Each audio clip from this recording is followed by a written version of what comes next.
What if the moment you've been waiting for isn't coming tomorrow, but has already arrived today? What if the breakthrough you've been praying for is standing right at your door, knocking quietly, waiting for you to simply turn the key? October 6, 2025 is not just another date on the calendar. It's a threshold, a spiritual intersection where your readiness meets divine timing. And the question hanging in the air right now is simple yet profound. Will you open up before the window closes? You didn't stumble upon this message by accident. Something deeper than logic guided you here. Perhaps you've felt it in recent days. A restlessness in your chest, dreams that linger past morning, memories resurfacing without warning, or a quiet voice whispering that something is about to shift. These aren't coincidences. They're signals. The universe, the divine life itself, has been preparing you for this exact moment. And today, before 9 p.m., you're being invited to step into a new version of your story. Before we go further, there's a resource that can quietly support this transition. If these words are landing for you, there's a clear way to move forward without getting scattered. Prosperity revealed in 3 dimensions. It's a simple and profound path designed to help you bring order to the noise, return to your center, and act with clarity and purpose. You can explore it in reading or listening, whatever fits your life right now. It's about aligning your spiritual depth with practical action, about discovering abundance that isn't just external, but rooted in meaning. Everything is in the pinned comment and in the description. Take the time that feels right. And now, let's come back to the heart of our exploration. So what does it mean to open up? It's not about forcing doors that were never meant for you. It's about unlocking the doors inside yourself that fear, doubt, and old pain have quietly sealed shut. Opening up is an act of courage wrapped in surrender. It's the decision to trust even when you can't see the full path. It's the willingness to forgive even when the wound still aches. It's the choice to believe that your story isn't over, that the chapter you're entering holds more beauty than you can yet imagine. There's a pattern that repeats across human experience, across cultures and centuries. We close ourselves off after heartbreak. We build walls after betrayal. We stop dreaming after disappointment. And slowly, without even realizing it, we become fortresses. Protected, yes, but also isolated. Safe from harm, perhaps, but also distant from joy, from connection, from the very miracles we've been asking for. The divine doesn't break down your walls. It waits, it whispers, it invites. And today, before 9 p.m., the invitation is clear. Open up, but this is where it gets even more mysterious. The number 9 itself carries profound symbolism. It's the number of completion, of gestation coming to term, of the final month before birth. 9 represents the end of a cycle and the beginning of something entirely new. If you felt like you've been carrying something heavy for far too long, like you've been in a season that refuses to end, today marks the turning point. The labor is almost over. What's been forming in the invisible is ready to emerge, but you have to participate. You have to open. Think about a woman in labor. No matter how ready the baby is, no matter how prepared the body, birth requires opening. It requires surrender to a process that can't be controlled, only trusted. The same is true for you today. What's trying to be born in your life, your relationships, your purpose, your prosperity, can only come through if you allow the opening. Resistance keeps you in prolonged labor. Surrender allows the breakthrough. Now let's talk about what's been blocking this opening. For many, it's unforgiveness. Not the kind of unforgiveness we talk about openly, but the kind we carry silently. The resentment toward the person who never apologized. The bitterness toward the opportunity that went to someone else. The anger toward yourself for the choices you regret. Unforgiveness is like drinking poison and waiting for the other person to get sick. It doesn't punish them. It imprisons you. And today, before 9 p.m., you're being asked to cut the cord. Not because they deserve it, not because it was fair, but because you deserve to be free. Research suggests that holding on to resentment activates the same stress response in the body as reliving the original wound. Your nervous system doesn't distinguish between the past and the present when you replay painful memories. Forgiveness then isn't just a spiritual practice. It's a biological reset. It's telling your body the threat is over. It's safe to let go now. It's safe to open again. If this helped you see something differently, consider subscribing for more insights like this. And leave a like if this brought clarity today. Your engagement helps others find their way here too. Here's a truth we rarely acknowledge. You can be spiritually aware, prayerful, even faithful, and still be living from a closed heart. You can attend every service, read every book, speak every affirmation, and still have invisible locks on the doors of your soul. Because opening isn't about activity, it's about posture. It's about the internal yes that precedes every external change. And sometimes that yes feels terrifying, because saying yes to newness means saying goodbye to the familiar, even when the familiar has been painful. Stay with me just a little longer. The key is about to surface. What if the thing you've been calling a setback was actually a setup? What if the delay wasn't denial but preparation? What if every closed door was redirecting you toward the one door that was always meant to be yours? This perspective shift, this reframing of your story, is part of the opening. It's seeing your life not as a series of random events, but as a carefully woven narrative where even the hard chapters serve the larger purpose. There's a subtle reversal happening today. Most of us have been taught to wait for the feeling before we take the action. We say, I'll forgive when I feel ready. I'll believe when I see the evidence. I'll open up when it's safe. But faith works in reverse. You act first, and the feeling follows. You forgive before you feel it, and the healing catches up. You open up before you see the outcome, and the miracle meets you halfway. This is the essence of faith, movement in the absence of certainty. And today, before 9 p.m., you're being called to move. Let me offer you a simple practice. Close your eyes for a moment. Breathe in slowly through your nose, feeling the air fill your lungs. Expand your chest, reach all the way down into your belly. Hold it gently for 3 counts. Now exhale through your mouth, letting your shoulders drop, your jaw soften, the tension of the day begin to loosen. Do this 3 times. With each exhale, imagine releasing one thing you've been holding too tightly. A grudge, a fear, a story about who you are that no longer serves you. Feel the space that opens inside you with each breath. That space is where newness enters. That space is where miracles take root. Turn on notifications so you don't miss what's next. And tell me in the comments, which part of this message resonated most with you? I read every single one, and your reflections shape the next explorations we take together. Now let's go deeper into what actually happens when you open up. On a neurological level, openness activates the parasympathetic nervous system, the part of you designed for rest, connection, and growth. When you're in survival mode, constantly bracing for the next blow, your brain prioritizes protection over possibility. But when you consciously choose openness, you signal safety to your entire system. And in that state of safety, creativity flows. Intuition sharpens. Opportunities appear. Relationships deepen. It's not magic. It's biology meeting intention, but there's also something beyond biology at work here. Call it grace, call it synchronicity, call it divine timing. When you align your inner state with openness, the external world responds. Doors you didn't even know existed suddenly swing open. People you needed to meet cross your path. Resources you thought were out of reach become available. This isn't wishful thinking. This is the lived experience of countless individuals who made the decision to stop resisting and start receiving. Think of the ocean. The ocean doesn't argue its depth. It teaches it in waves. It doesn't force itself upon the shore. It arrives rhythmically, consistently, patiently. And the shore, in turn, is shaped by the ocean's persistence. You are both the ocean and the shore in this moment. Part of you is the force seeking entry, the new version of yourself ready to emerge. And part of you is the boundary, the edge, the place that must yield for transformation to occur.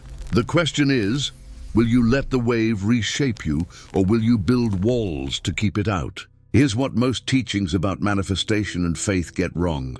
They tell you to claim it, declare it, demand it. And while there's truth in speaking your desires into existence, there's a subtlety they miss. Before you can claim anything new, you have to release something old.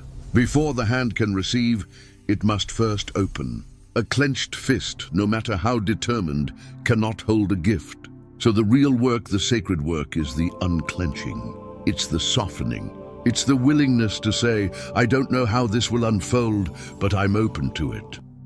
Let's return to the essential, one step deeper.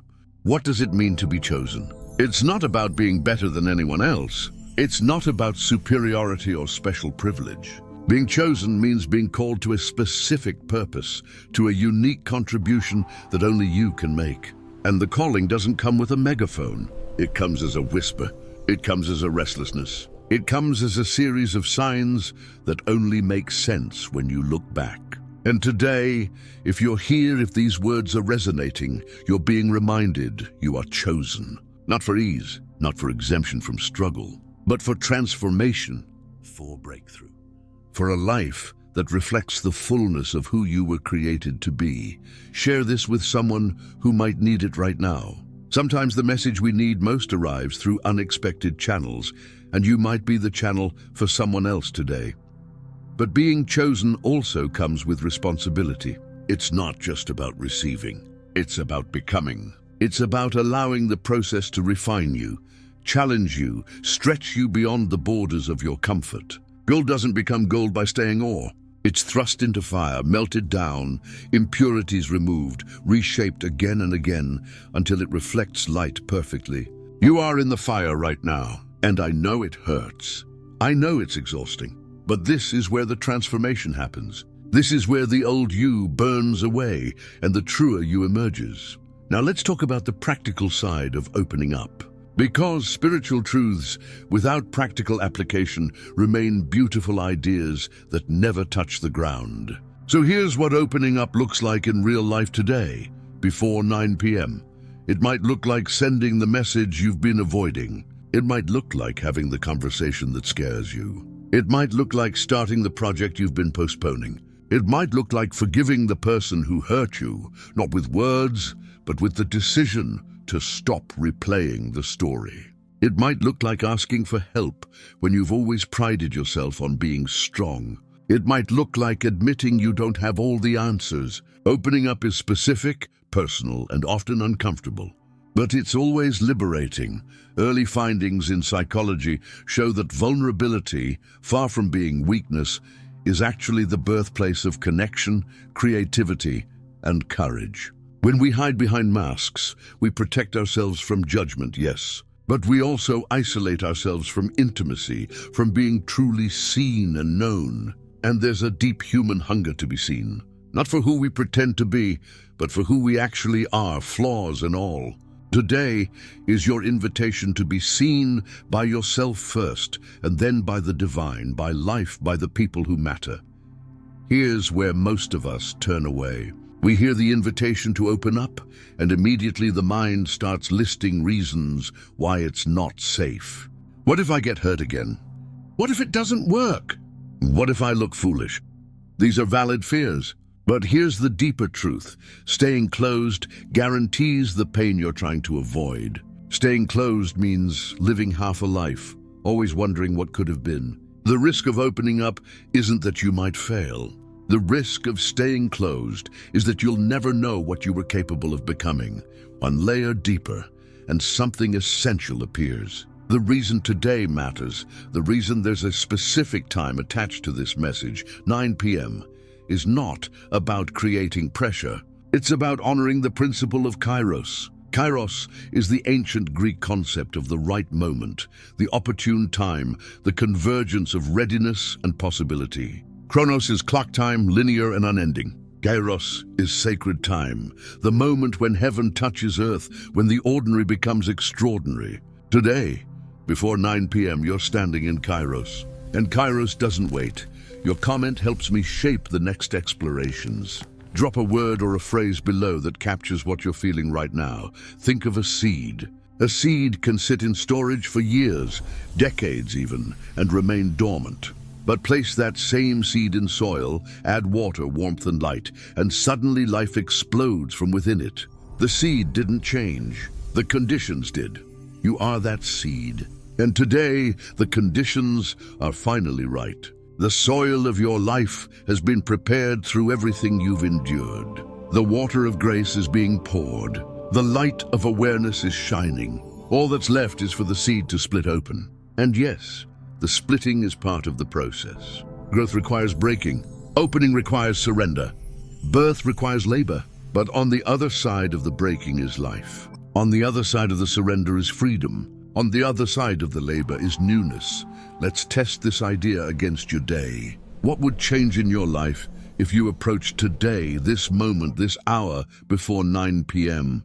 as sacred? What if you treated your decisions today as seeds being planted for a future you can't yet see, but are being asked to trust? What if the way you respond to this message, the choice you make in the next few hours, is the hinge upon which everything else turns? I'm not trying to pressure you.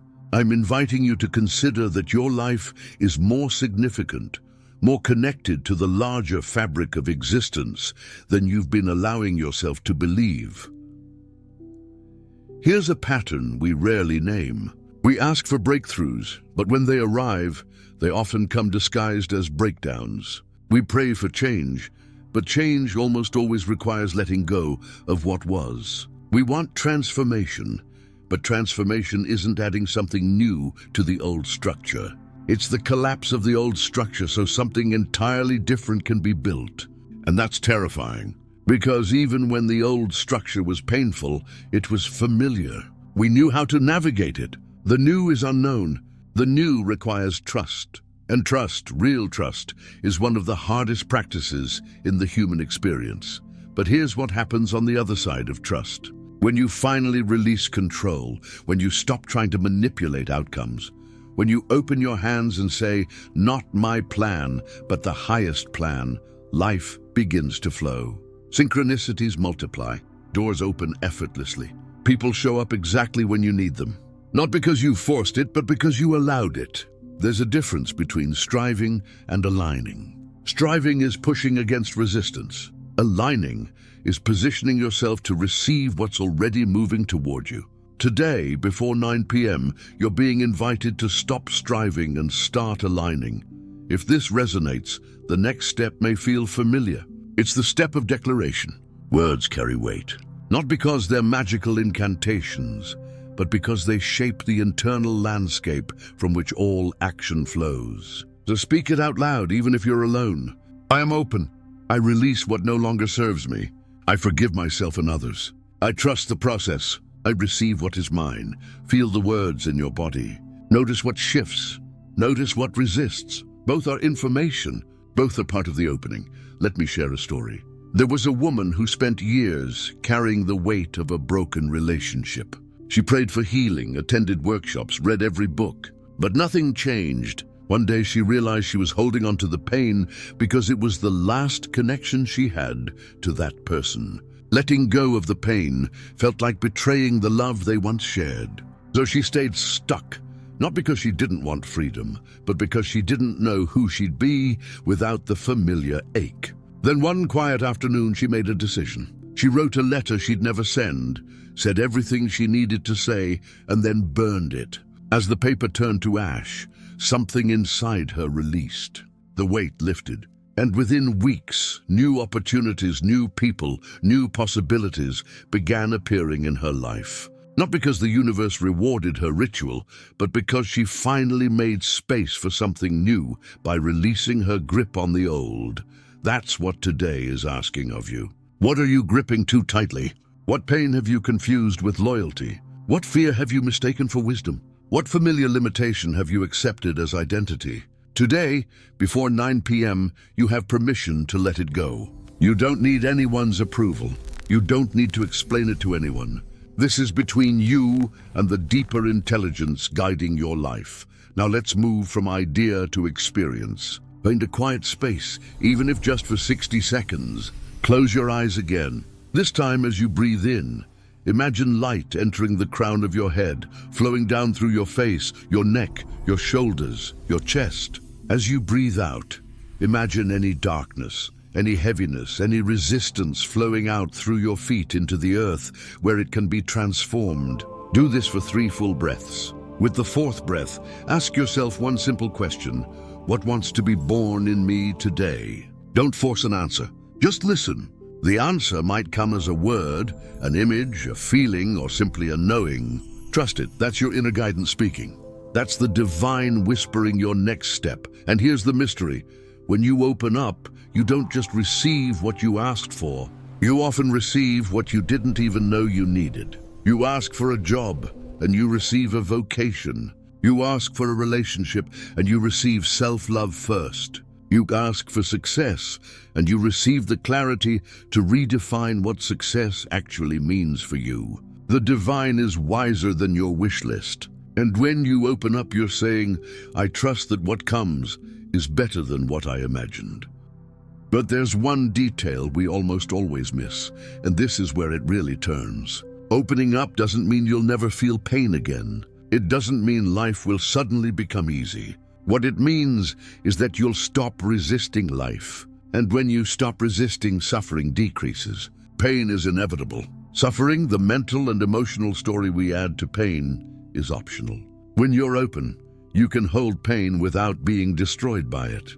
You can grieve without losing hope.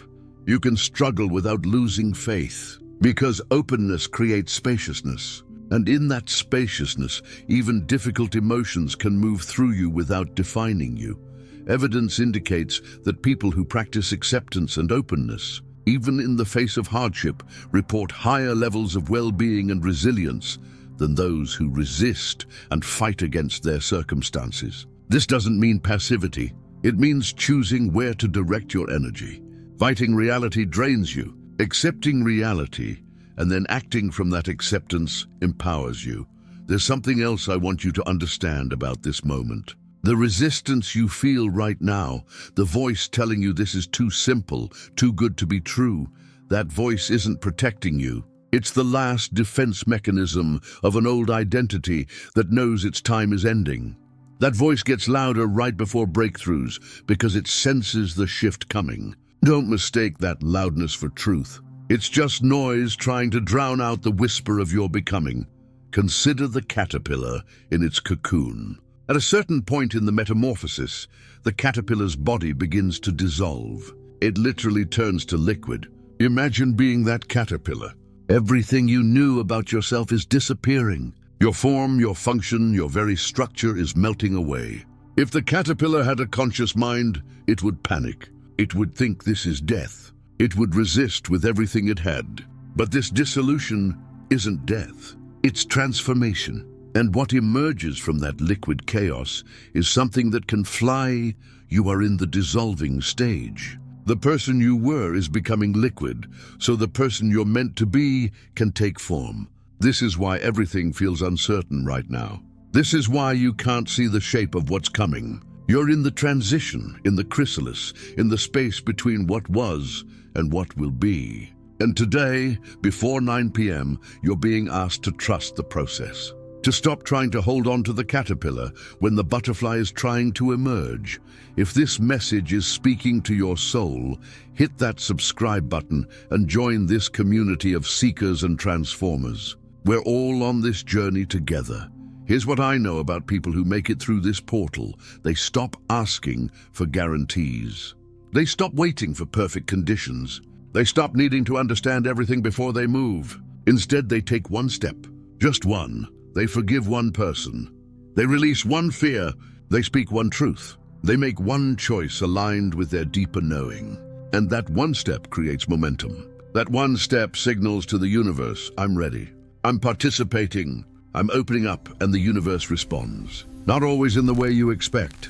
Not always in the timeline you want. But always in alignment with what serves your highest growth. Sometimes the response is immediate and obvious. A phone call, an opportunity, a sudden shift in circumstances. Other times, the response is subtle and internal. A newfound peace, a clarity that wasn't there before. A quiet confidence that you're exactly where you need to be. Watch for the signs today. They're already appearing. You might see repeating numbers. You might hear a song with lyrics that speak directly to your situation.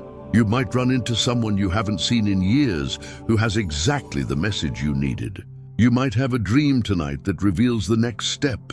These aren't coincidences. These are confirmations. The divine is communicating with you in the language you understand best. Pay attention, and if you don't see obvious signs, don't worry. The most important sign is internal. It's the shift in your own energy. It's the feeling of relief when you finally decide to let go. It's the lightness that comes when you stop carrying what was never yours to carry. It's the quiet knowing that something fundamental has changed, even if nothing external has shifted yet. Trust that inner signal. It's the most reliable compass you have. So as we move toward the close of this message, I want to leave you with a question, not an answer. What light wants to enter your life now? Not the light you think you should want, not the light others expect of you, but the light that's already knocking, already waiting, already calling your name. What would it feel like to open the door and let it in? Today is not just another day. October 6, 2025, before 9 p.m. is your Kairos, your sacred threshold, your moment of choice. Will you open up?